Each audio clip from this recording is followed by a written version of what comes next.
Hello, welcome to another episode of Hope for Today. I'm Dr. Michelle Hamilton, your naturopathic medical correspondent. In today's episode, we'll be discussing the Saharan dust plume and how to protect your respiratory health. Dust can be made up of pollen, bacteria, smoke, ash, salt crystals from the ocean, and small bits of dirt, rock, and sand. It can also contain small fragments of human and animal skin cells, pollution, and hair. The Sahara Desert dust is made of sand and can make it difficult for us to see and breathe. Each year, the Saharan dust feeds the Amazon rainforest, which helps it to thrive as the particles of dust left behind is added to the soil. Plants thrive, and as a result, the air quality in the Amazon is excellent. Unfortunately, this is not so in other parts of the world.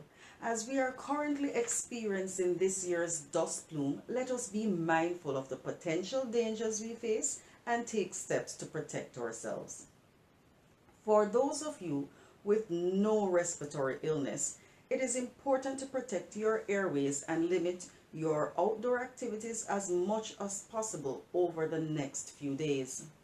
Stay hydrated and consider some of the respiratory tips I will outline in today's episode as needs apply. Let's briefly look at two common respiratory problems and how to protect yourself during the passing of this Saharan dust plume, and also how to protect your respiratory health daily. So, for persons with asthma, here are a few recommendations. Consider sodium restriction, as this is important to your respiratory health. How may you ask? Well, restricting sodium will help thin mucus secretions and lessen your airway restriction, which will improve your breathing. In addition, increase the following nutrients in your diet: antioxidants, bioflavonoids, vitamin C, and beta-carotene rich foods. Also increase omega-3s in your diet, such as flaxseed, chia seeds, and fish oil. Learn new coping skills for stress management. Get 7 to 8 hours of rest and keep hydrated with pure water. Now, for those with COPD or other restrictive lung disease, it is important to maintain a healthy immune system. So, stress management, blood sugar regulation, getting enough sleep between 7 to 8 hours daily is important to maintain your immune system. In addition, breathing techniques can be helpful, so consider learning the two breathing exercises I'll be talking about. The first one is diaphragmatic breathing, which is similar to how babies breathe when they're born. You can Google some YouTube videos on how to do that. The second is called pursed lip breathing.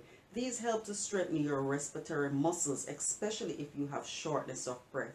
You can find that on YouTube videos. And it's just slowly breathing, inhaling through your nose and slowly exhaling through your lips. Okay, so just like asthmatic persons, the consumption of nutrient-dense food that contain antioxidants, beta-carotene, vitamin C, and omega-3s are also important. Now, here are a few tips if you experience any form of irritation over the next few days. Home remedies. So for those of you with pollen allergies, apply a small amount of petroleum jelly to your nares, as this will block the pollen that spread outdoors and cause less allergic reactions. Then wash nostrils once you are inside. So just basically a little bit of petroleum just around the entrance of your nares.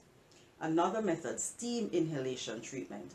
Just add 5 drops each of eucalyptus, peppermint, and tea tree essential oils to a basin of hot water, and this will help to relieve nasal congestion. Now, the one that I love is the neti pot. It is used to clean the nasal passages and ensure free airflow through both nostrils.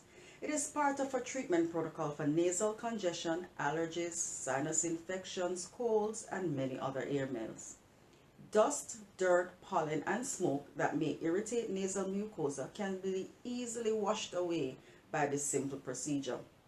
All you need is about a half a cup of warm water in a container and add a quarter teaspoon of non-iodized salt. Mix until it's completely dissolved.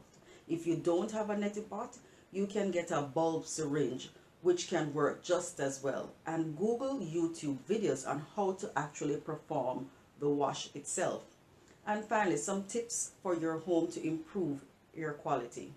Install HEPA, H-E-P-A, HEPA filters if you have air conditioning, or you can purchase a humidifier for your bedroom and spaces used frequently. If you live in an area that is cool and prone to mold, use a dehumidifier to help to regulate the air and the quality of air that you breathe. Now, the dust particles will be around after the dust plume passes, so use a moist cloth to clean surfaces and damp the ground outside before sweeping if you must. Finally, remember 1 Thessalonians 5:18. In everything give thanks, for this is the will of God in Christ Jesus concerning you. Thank you for joining us on another episode of Hope for Today. I am Dr. Michelle Hamilton, your naturopathic medical correspondent.